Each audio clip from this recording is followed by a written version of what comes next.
Is it a boy or a girl?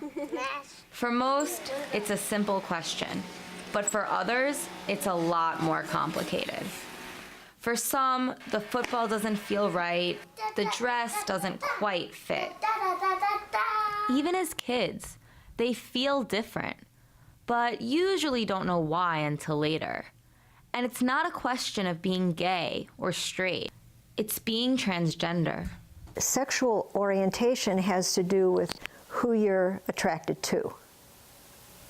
Gender identity is who you feel yourself to be. Michael Woodward was born a girl, but always felt more like a boy. The biggest challenges that my mom and I had were like, she always wanted me to be really girly and feminine, and I was never interested in any of that. Rayliana Kirkpatrick, born Gregory Charlesworth, was interested in all of that. Like in kindergarten, I pretended I was the mom and I was taking my kids to school and things like that.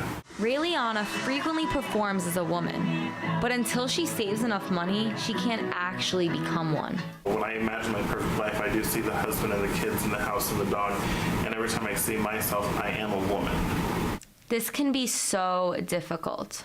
41% of transgender people try to kill themselves.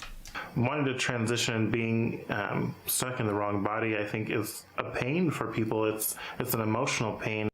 Everything about life can be confusing. Which bathroom to use, which side of the department store to shop in. And for many, the most challenging part of all is how to medically become outside what they feel inside. But changing their body doesn't solve everything.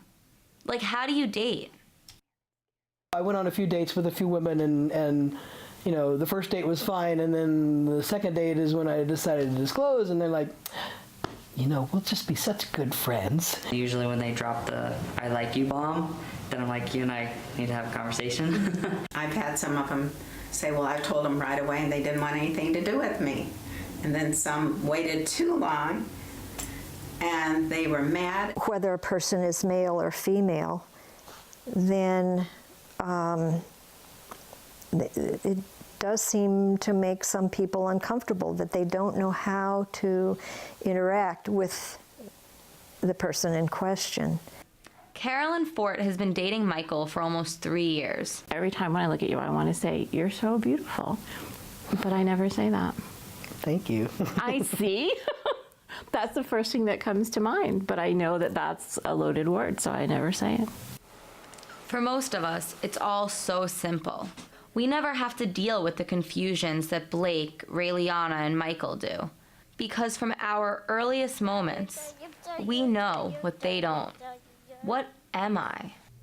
In Phoenix, Roxanne Baldovin, Cronkite News.